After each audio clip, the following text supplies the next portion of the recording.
Welcome to Super Respectable, everyone. My name is Tosh, and with me is David Lewis. Hey. Hey, and we have a special guest off screen, off camera. You might hear little hellos, hi's, coos. That's my little baby boy, Noah. He's Hello, Noah, our co-host. Co-host. One day you can be a full host. He doesn't care.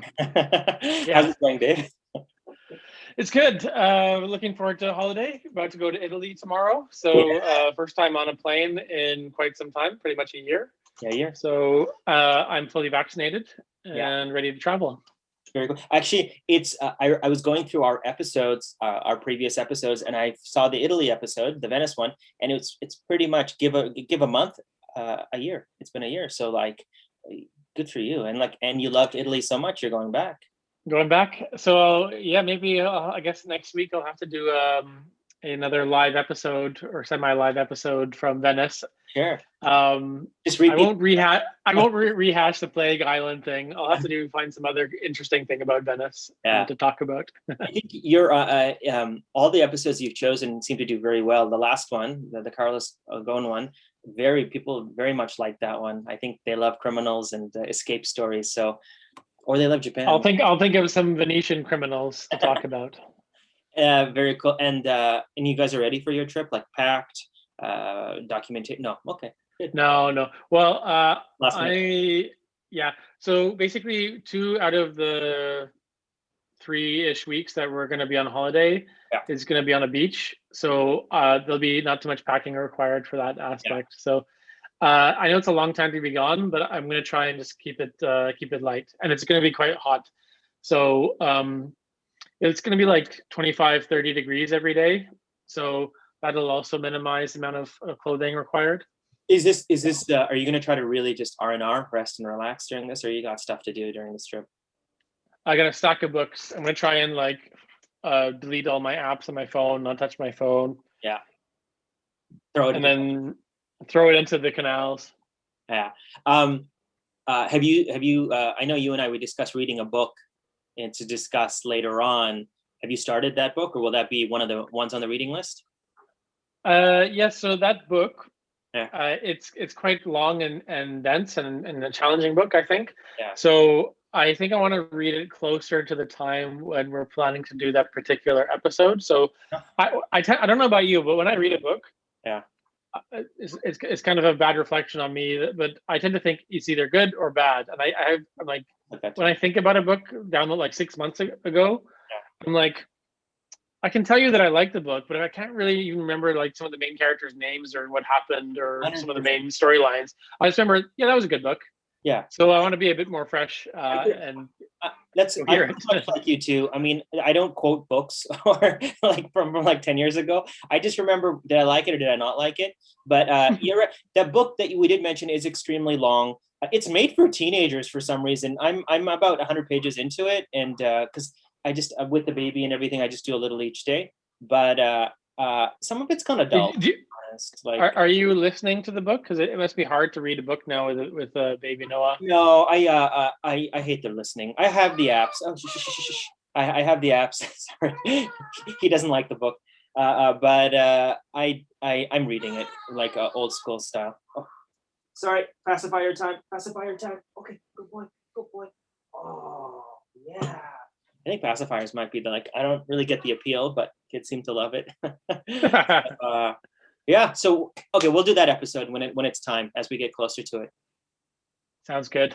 Shall we commence? It's my week. I think you're gonna like what I have to say.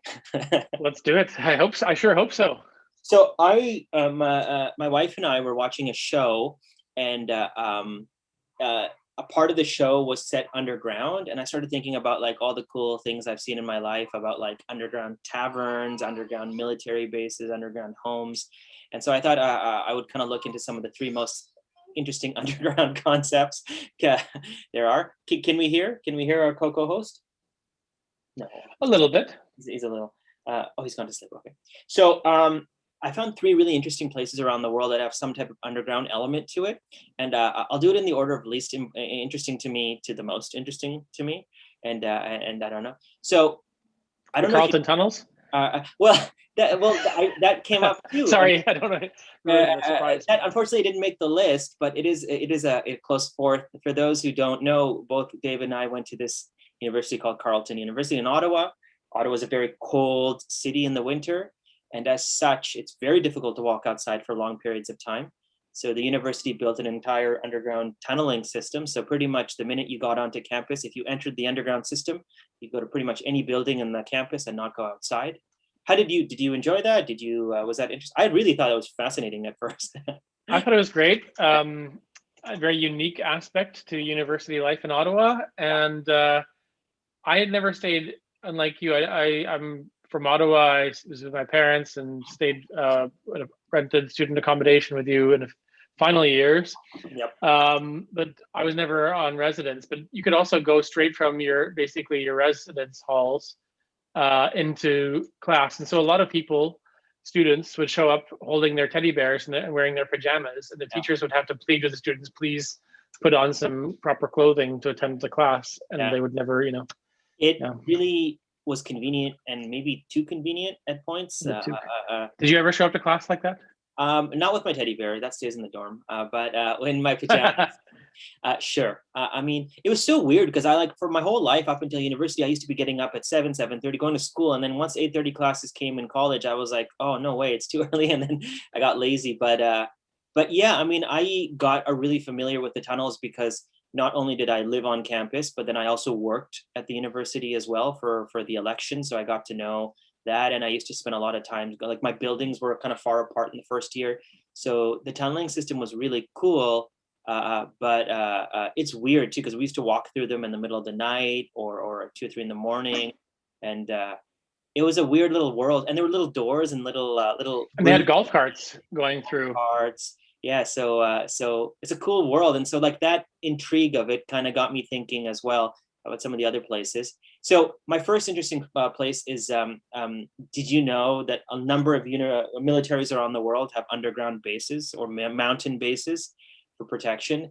One of the most interesting one is called the Cheyenne Mountain Complex. It's in Colorado Springs, Colorado. It's you would not have heard of it in the title I gave you, but you will hear of it in the use. It was originally the former headquarters of NORAD, which is the North American North American airspace defense between Canada and America. It's like an alliance. So right.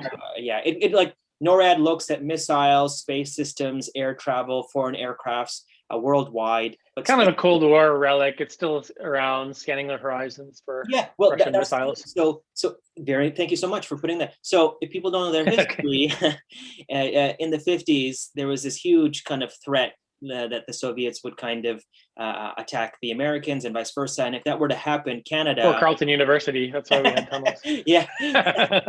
Our country would unfortunately be in the middle of it because literally it's in the middle of those two countries if you look at it.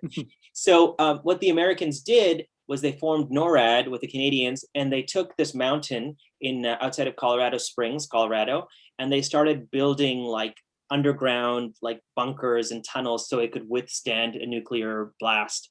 And so there's this military complex in the mountain. It's 2,000 feet underground, and it's about 5 acres long, which is really big, and 2,000 feet below ground, and there's granite all on top of it to protect it.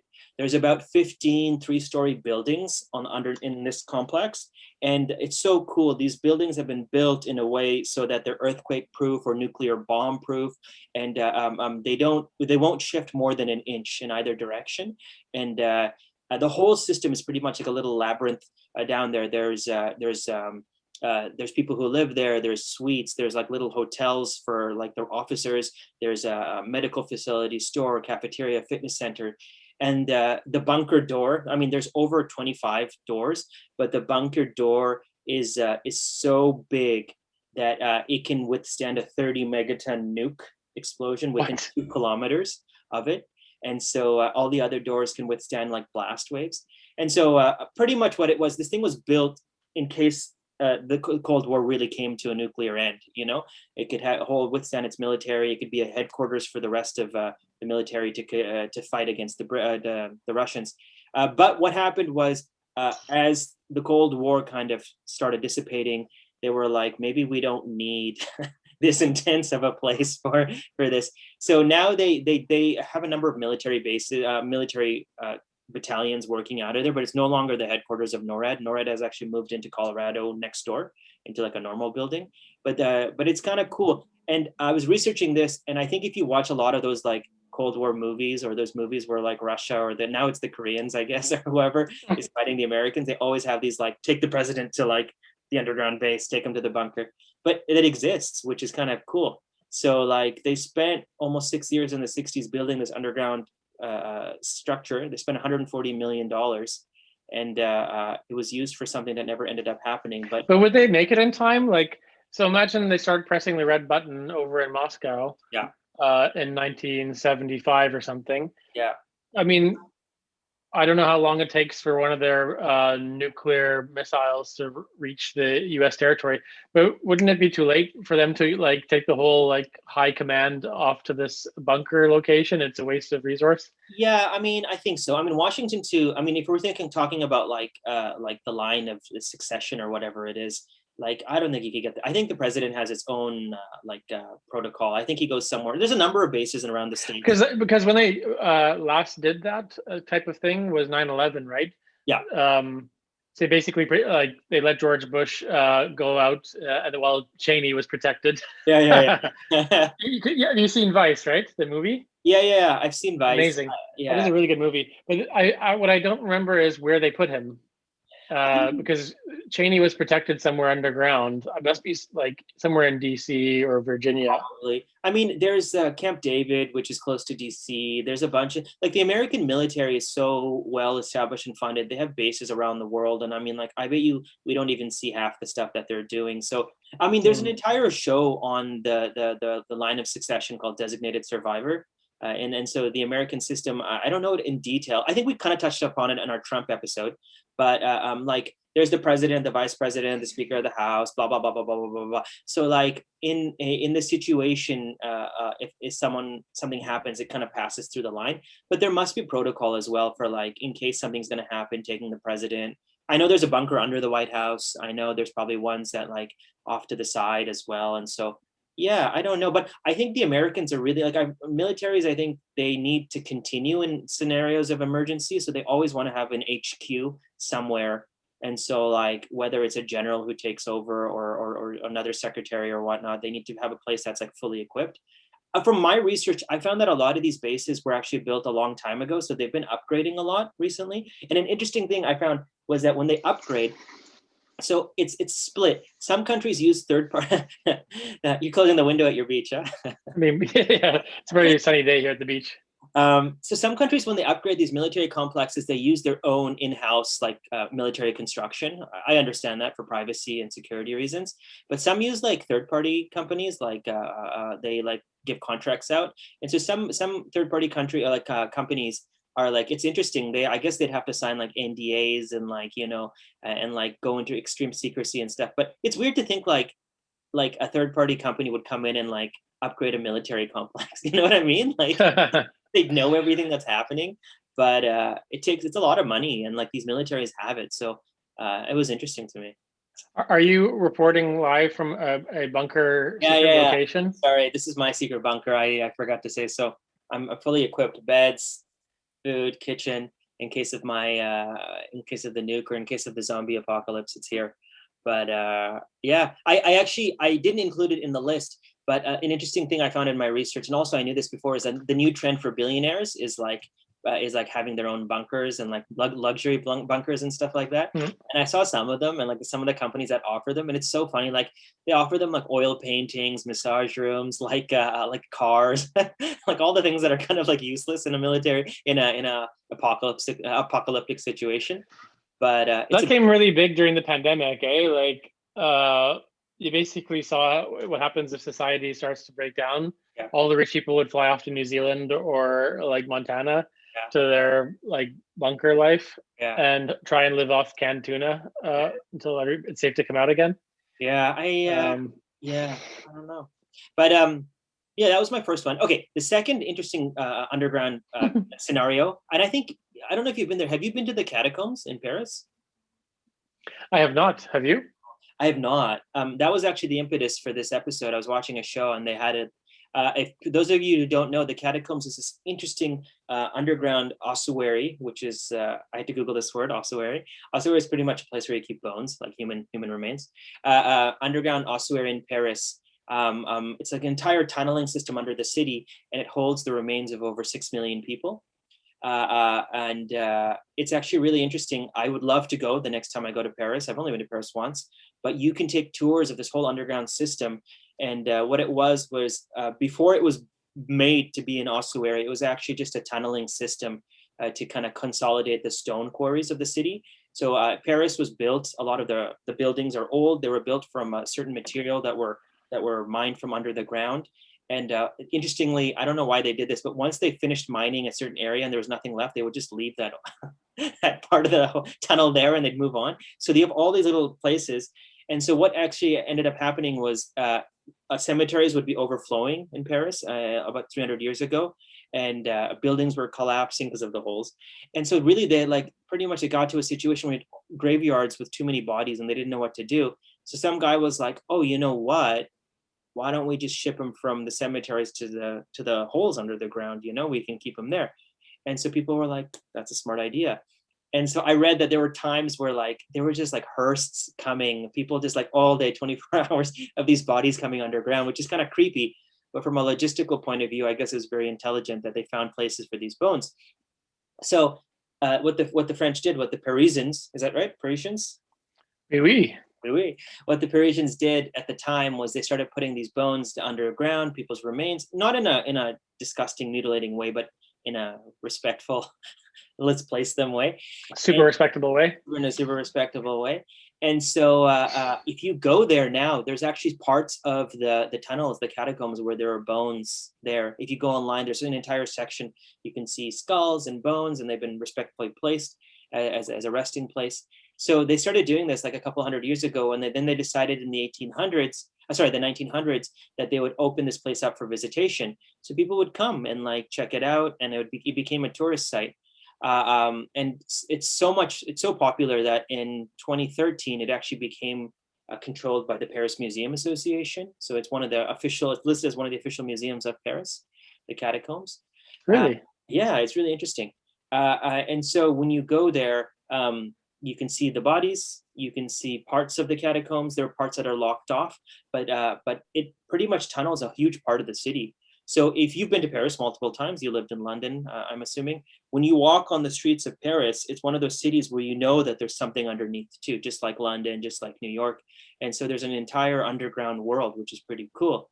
In World War II, I know you're a history buff, the French used part of the catacombs as an HQ for some of their forces, as did the Nazis when they took over France. Yeah. So there is a kind of a sick history behind there.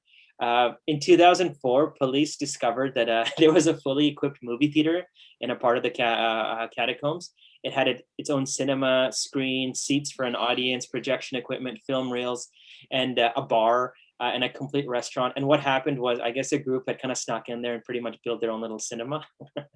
And so how could they do that without anybody noticing until I think the idea was this place was so big that that not all of it could be monitored, and parts of it are kind of cordoned off. So I mean, if you get in there and you're not monitoring this place, I guess they in fact, it's so creepy looking. I mean, I'm just looking at pictures. It's just skulls and bones everywhere.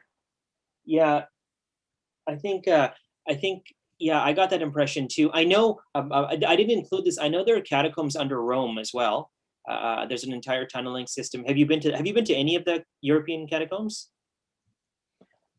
No, I can't say I have. I haven't. Would you go? Are you interested in participating on a tour? Yeah, why not? Sure. We can do a reporting live from under the catacombs things. Another funny, interesting thing is in 2015, Airbnb paid 350,000 euros as part of a publicity stunt, offering customers to stay overnight in the catacombs. So it's one of those, stay there overnight. I wouldn't go that far. Yeah. Did you ever do the thing where you were stay in the aquarium overnight with the animals, from school or friend's birthday party?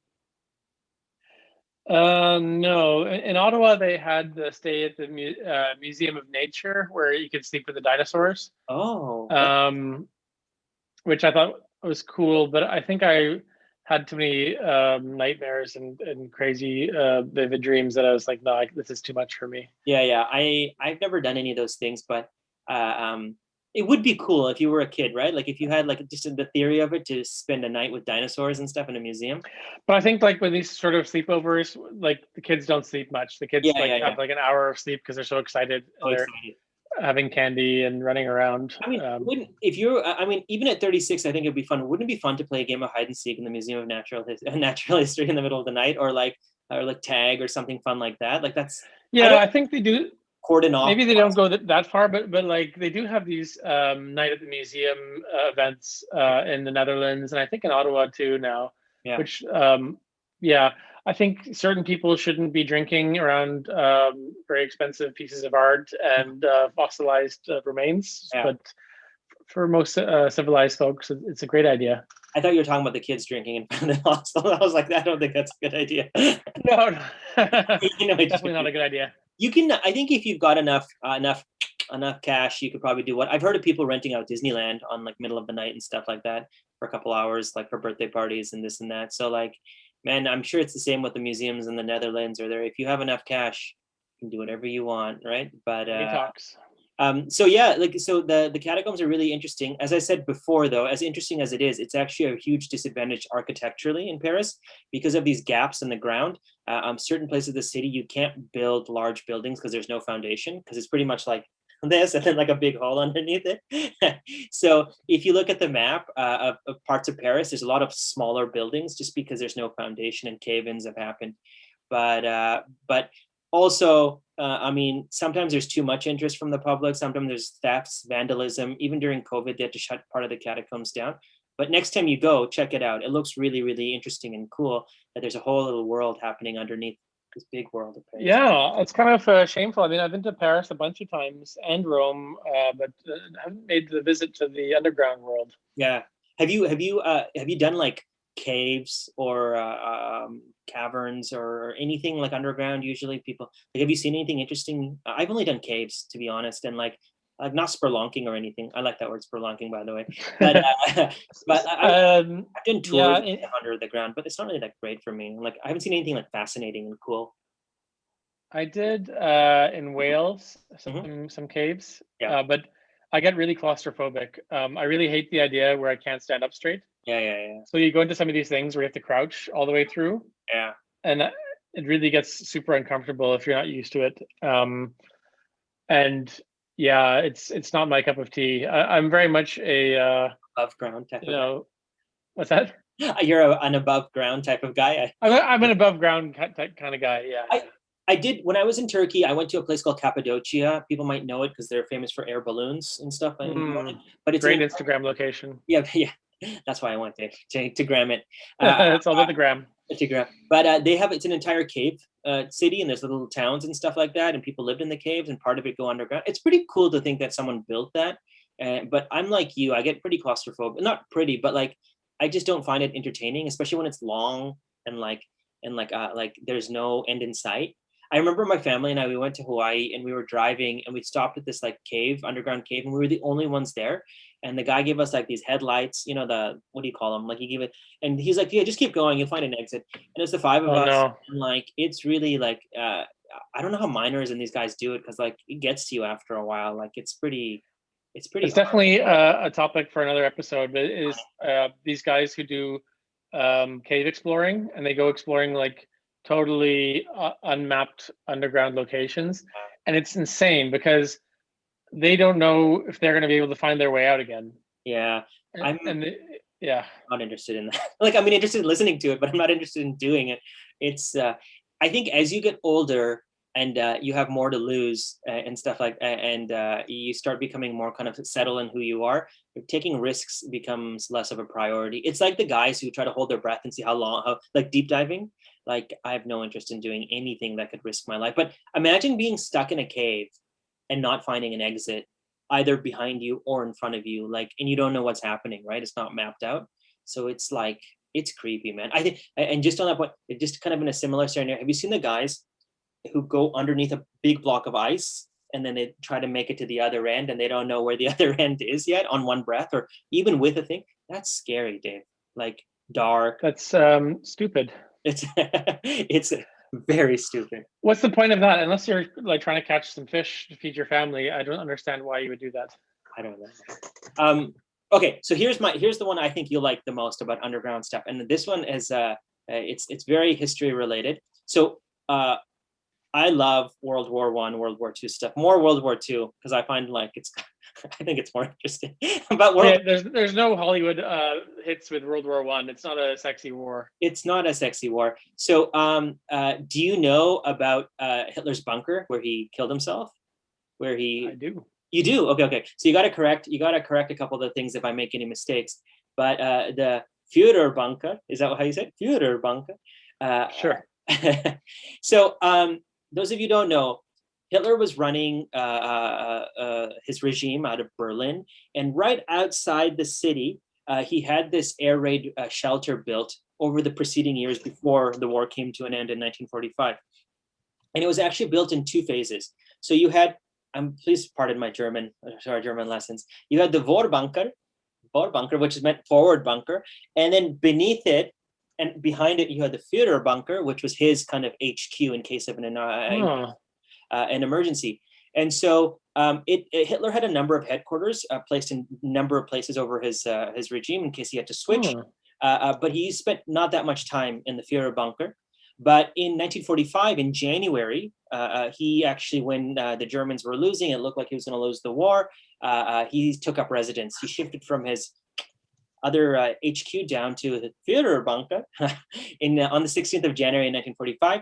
And it became actually kind of his operation, main center of operation until the last week of World War II, which was, do you know when? Which month the war ended? Anybody? May. So June? close. June. Or two before. What? Like April 1945, I think. Did it? I think so, isn't it? That's when that's when they surrendered. That's when Berlin fell. I don't know when the war. When was I thought D-Day was in June. Yeah, that might D-Day. Was D-Day was June 1944. Right. So the official ending. Sorry. A year. No. You're right. No problem. So so this place was the HQ for Hitler. So he even married his wife for 40 hours, Eva Braun, in the same bunker. And then 40 hours later, they both committed suicide, which I'll get into, which I also find very interesting. So what happened was they realized that the bombing of Berlin was happening. They needed a place for Hitler to go in case of an emergency. So they started kind of really reinforcing this place as an underground shelter for him, for his comrades, for people who would kind of continue the operation for the Nazi Party. Like I said, the forward bunker was a little bit higher than the Fuhrerbunker, which was lower into the ground for more protection. This is really interesting. I find, even as horrible as people are, I find architecture, when people make intelligent decisions, very fascinating.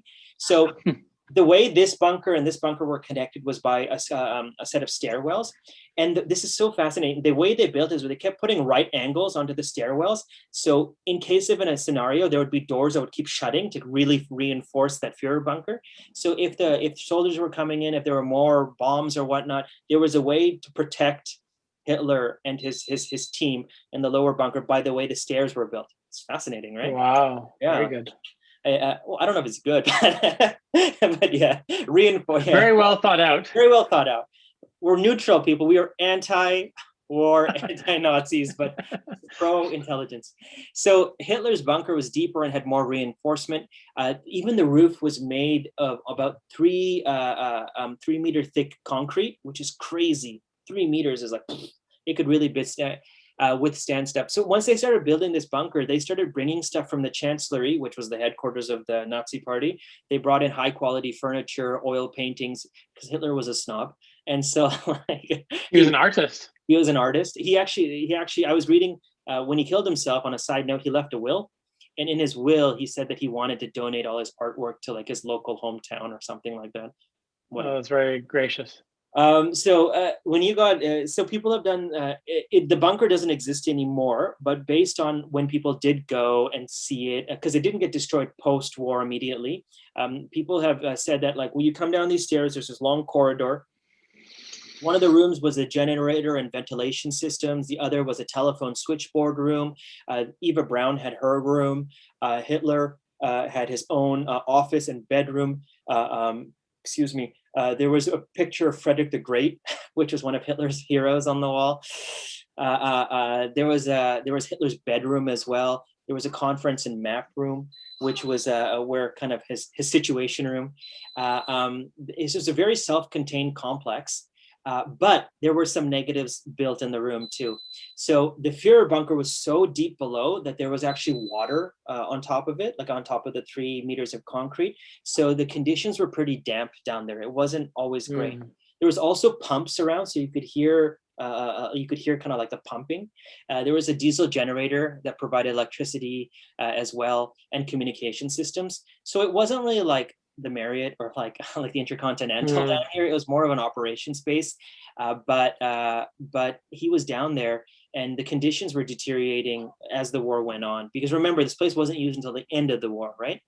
So here's where the history comes in, and the cool, interesting part. So Hitler goes there in January 1945. A couple months later, Martin Bormann, do you know Bormann people? Bormann was part of his entourage. Eva Braun and Joseph Goebbels joined in April. Goebbels was pretty much like the Nazi. Goebbels. Did you know that, by the way, Goebbels, he had like 8 kids or something like that? I didn't know that. Or 6 kids. It was like a large number. Same lady? Same lady. So wow, poor lady. Yeah, poor kids. Poor kids, yeah. And so Hitler goes there. First, he brings about 2 to 3 dozen support staff with him, secretaries, bodyguards, telephone assistants. Hitler spends all his time downstairs in the bunker, except for the time each day. Shh. Oh, sorry. Oh, he doesn't like Hitler. We don't like Hitler too. Come. Sorry, Dave. Sorry, audience. I have to get a pacifier in the baby. Good boy. No, he spit it out. Oh. Okay. Hitler spends all his time. And Hitler. We got to multitask. All his time downstairs, except for he has a little part of each day where he actually goes up to the garden and he walks around with his dog. I actually Googled Hitler's dog too, which was interesting. It was like a German Shepherd, I think. Things I didn't know. Hey, hopefully not a British Bulldog or something. Yeah, that's ironic, right? Yeah. So then in April 16th, the Battle of Berlin starts. And the forces, the Allied forces are kind of coming into Berlin. And so they take over the city. So Hitler knows, I don't know if you've known this in your reporting or not, but Hitler pretty much kind of knew near the end of the war that he was going to lose. And he had planned that if this was to happen, he was going to take his own life. So on the 29th of April, he marries Eva Braun downstairs. How romantic. And then the next day, he kills himself by shooting himself, and Braun takes cyanide. In his will and testament, he wanted his bodies, both bodies, to be burned in the garden, because he said, I'd rather have my bodies burned than give into capsulation. So they burned his bodies. And then when the Allied forces took over, very interesting, Hitler dies.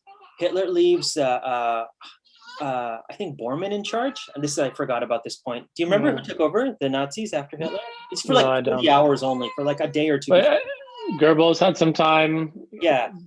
A lot of these guys are pretty. But he also killed himself. Yeah. He also took cyanide, right? Yeah, he killed himself. So I read that Goebbels or Bormann, when they took over, they also had decided we would rather kill ourselves and have our bodies burned or whatever, rather than give in to the forces. So they, at that point, all of Berlin had pretty much fallen to the Allies. So they were going up the stairs of the Fuhrerbunker, and when they got upstairs, he had one of his soldiers shoot him and his wife, and not shoot him just once, shoot him so much that their bodies would be dismantled and stuff. So it was kind of gross, and so like these guys were really willing to give their lives over to it. But they were just afraid of being like horribly tortured by the Soviets and the Allies who were coming. I think. Well, okay. Have you seen that show, Man on the High Hill, High Street? It's this show that talks about what would happen if Hitler and the Axis forces had actually won the war instead of the Allied. Man in the High Castle. Man in the High Castle. Sorry. Yeah. So, do you think that if Hitler got, this is on a side note, it has nothing to do with our topic, but an interesting question.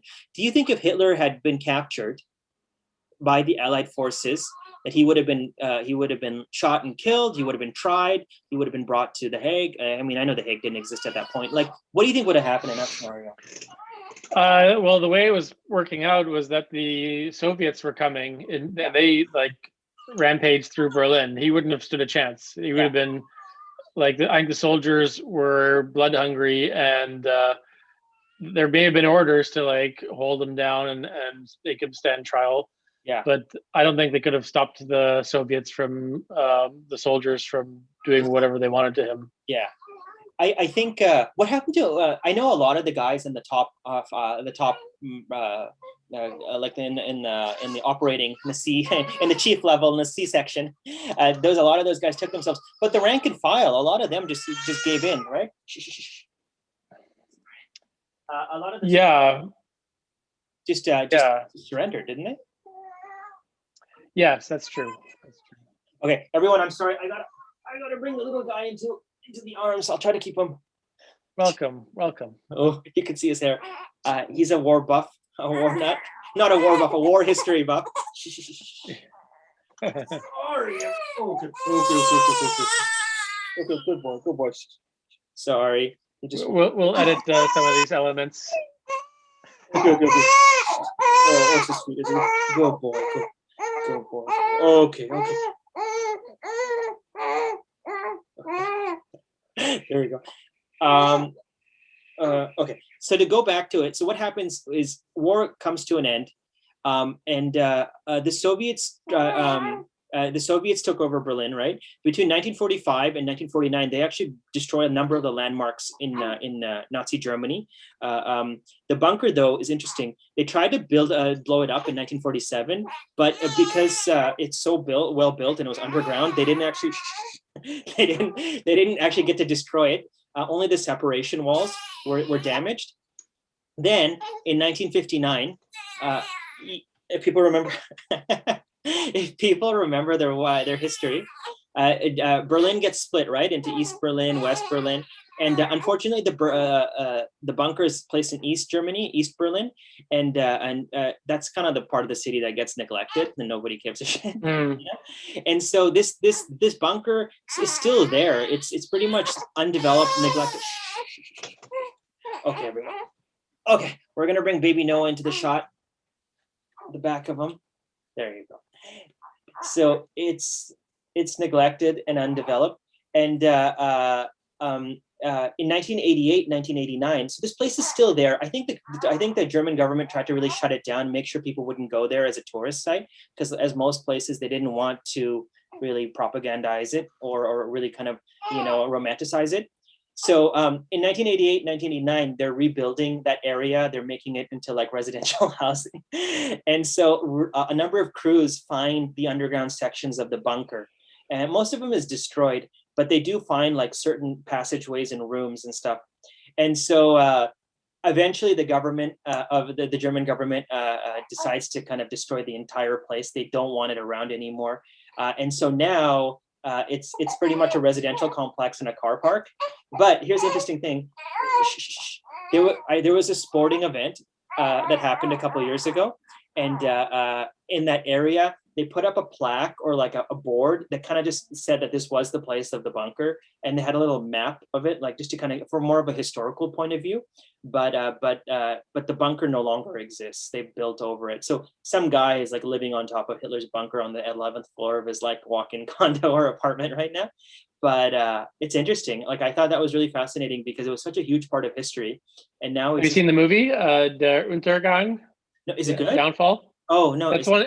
It's very famous because there's a famous. It's entirely filmed in this bunker. Oh, okay. I gotta watch it. I'm fascinated. You have to watch it. It's a very good movie. Okay. But it's very famous because like there's a scene that has become like a meme where Hitler is confronted by his general saying, "You can't win." Yeah.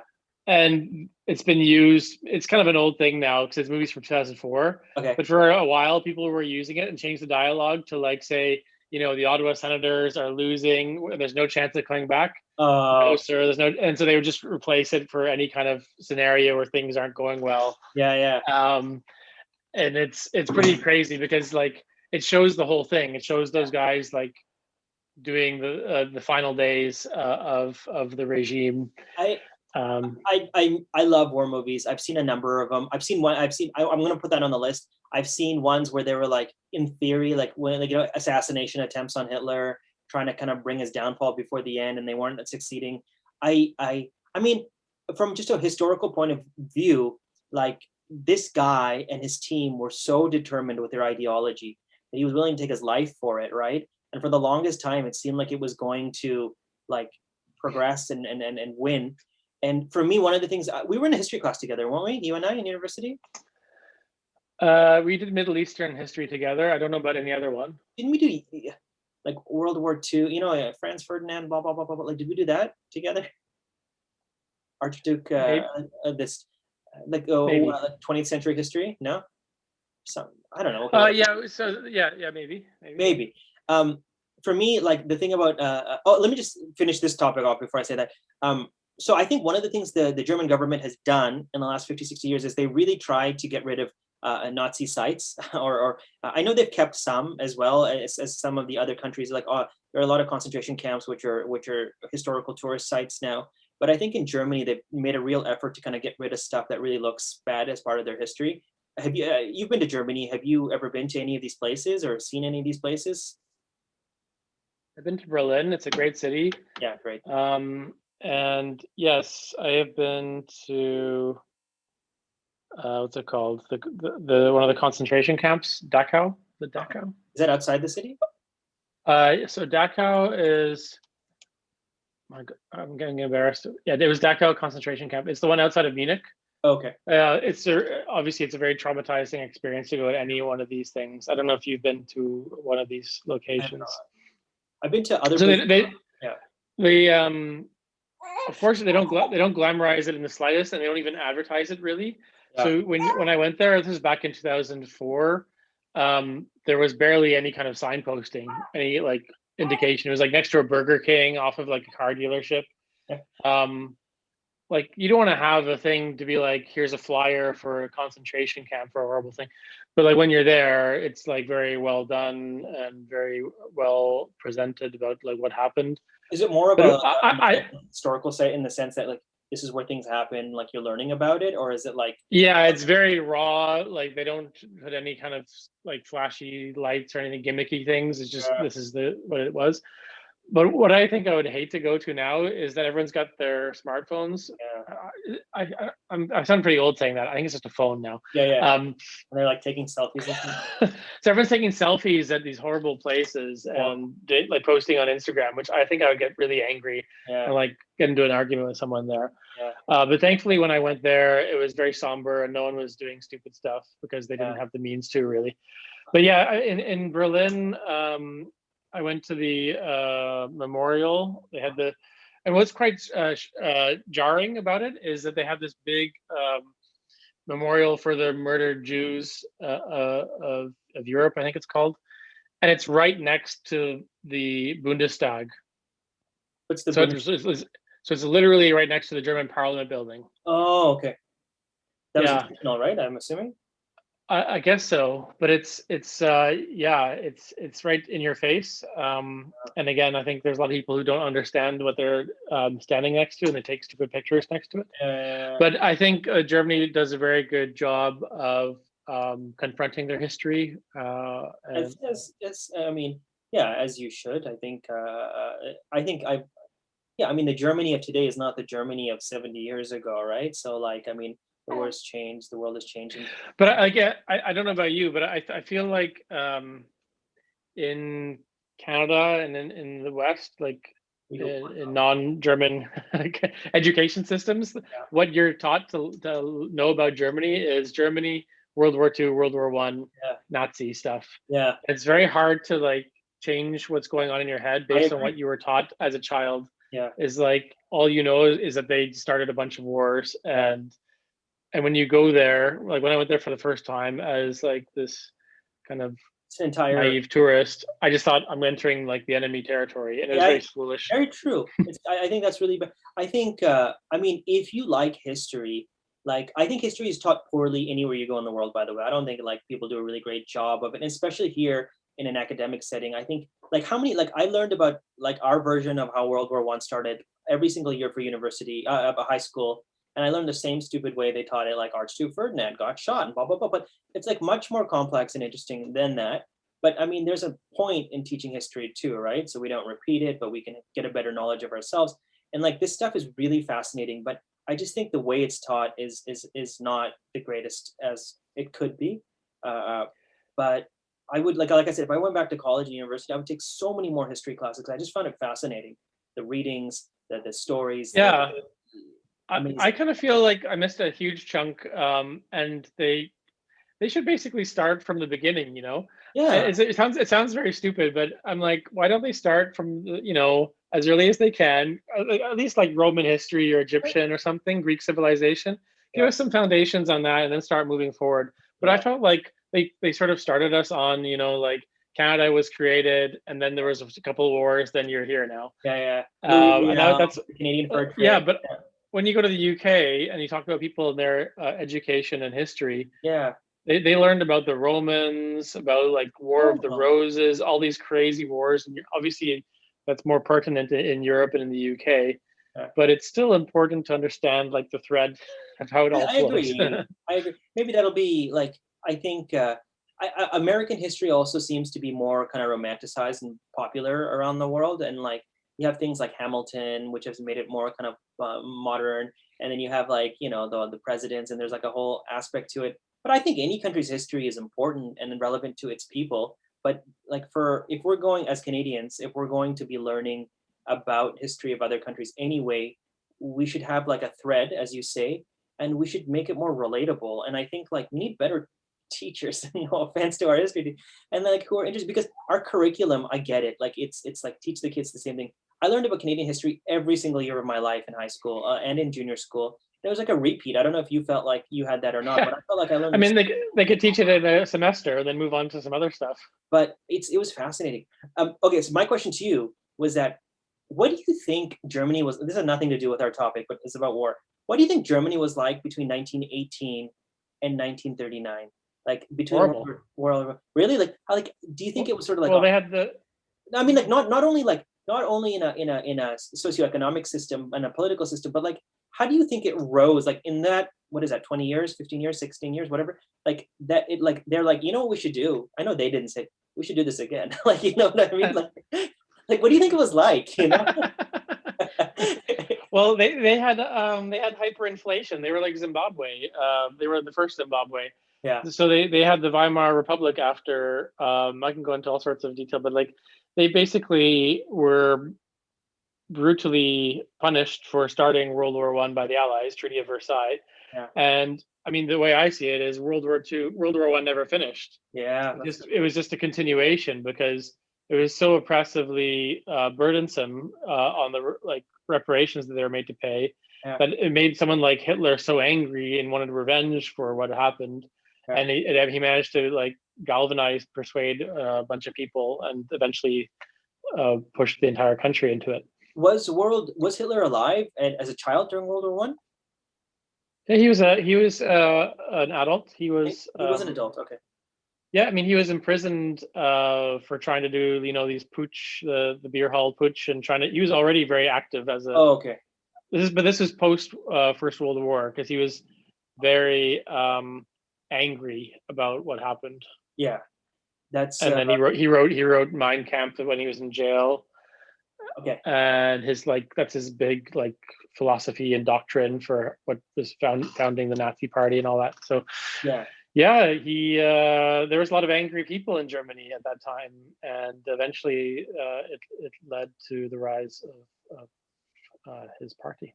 Yeah. And then oh, and then he doesn't like Hitler. Noah's an anti-Hitler, as he should be. Yeah, that's fascinating stuff. I think it's I'm gonna watch that movie you told me about in the bunker. But that whole ideology, how it came about, how it fell, how it's how Germany has tried to kind of fix its reputation and its image since then. By the way, people, not only Germany, right? I mean, there were a number of Axis powers as well. Japan really got a hit as well for the things that they did and etc. But it's more complicated than I think it seems. Obviously, I'm not justifying it in any way, but we focus on kind of the broad strokes. But it's a very fascinating yet complicated history that I would highly encourage people to look into. Yes, and everyone should build their own bunkers and take matters into their own hands and Yeah, protect themselves. I was going to look at some of the bunkers of like some rich people, but I thought that we kind of did that in previous episodes of like rich people and their excesses. But I thought it was interesting to think about like these public bunkers. Yeah. I Um, don't think in the Netherlands it's too feasible because there's the water table. yeah, It's a very unnatural country, yeah, so you can't really dig too far down, as far as I'm aware. yeah, Although there's subway systems, which is quite impressive. I yeah. mean, you're definitely not going too deep underground here. Like in London, London's really impressive because you can go like the Jubilee line. I don't know if you've ever taken that. Of course. It's just like you take 3 or 4 different escalators down, and you're so deep underground. I actually started. I was going to add the London Tube or the New York subway system into the mix, but I took it out. But in my research, those are fascinating. Even New York too, you can go really deep down, and there are, because both these systems, especially the London one, is so old that there are stations that don't exist, that are no longer active, but they still exist, and so they're like abandoned stations and the railway. Yeah, we could do a whole episode on the London's underground system, because there's like all this World War II creation. There was navigation for communications for postal messages to go between different ministries. And like you said, there are these abandoned tube stations, which James Bond went to at one point in one of the more recent films. I don't remember which one. Is it Skyfall? I think so. It was that terrorist, right? He kind of ran through something, and a train fell off or something crazy happened. But yeah, you're right. I actually like from on a small little tangent. I watched this doc. I think it must have been, I don't know if it's National Geographic or not, but they talked about how they build subway systems now on existing subway systems. So like, when they want to improve it or build a line, and they were building a new line in New York or something. And so they talked about how they built a line underneath the current line. So it went even deeper. And it's fascinating. It's like, if you like that kind of stuff, it's so cool that they can build an entire like underground system on an existing system on top of like massive skyscrapers, just like in London or any metropolitan city, and it's operational. And then you have no idea it's happening under your feet, like it's just. Yeah, I think we need to get a civil engineer or something on this to explain it to us political scientists, because I don't understand how in a place like London and New York City, these mega cities, where you can dig and pretty much the whole underground is like, it's been dug as much as you can. Yeah. And then on top of it, there's a city with huge amounts of weights going on top of it. Why doesn't everything just cave in? Well, I think that, even like taking that, like we have to ask in Paris, I guess that the problem was that with the catacombs was that in certain places there was not enough foundation for it. But Paris also has a subway system, does it not? Paris does, but Paris, their subway system is quite shallow. It's not a very deep underground system. Whereas so like London has many different stages. Like the very old, I think it's Bakerloo line. It's very it's very shallow. So you can still get the cell phone reception and all that. Whereas the Jubilee line is like uber deep. Maybe it's the topography of the cities that it just and it's the type of things like maybe it's the earth. London's got a lot of clay. I don't know. I'm gonna get it all wrong, but it really depends on the geography and what is underground, how solid it is. Anyways, all right. Well, thanks, Noah, for that very nice story. He did all the work, all the research. I'm sorry, everyone. Baby's waking up now. But let's it's an interesting thing. Let us know if you have any interesting thoughts on any bunkers or underground systems that you might know of. But yeah, one day we'll visit the catacombs. We'll stand at the car park where Hitler's bunker was and just be like, this is history, or this Volkswagen is parked right here. So It's life. It's history. I don't know if we can ever go That's to the nice. American military complex. That's probably out of the question. But the other ones, The Wi-Fi signal probably isn't very good there either. there you go. Anyways, Dave, have a safe trip. I Thank hope you, you're doing Tosh. well, and talk to you later. Ciao.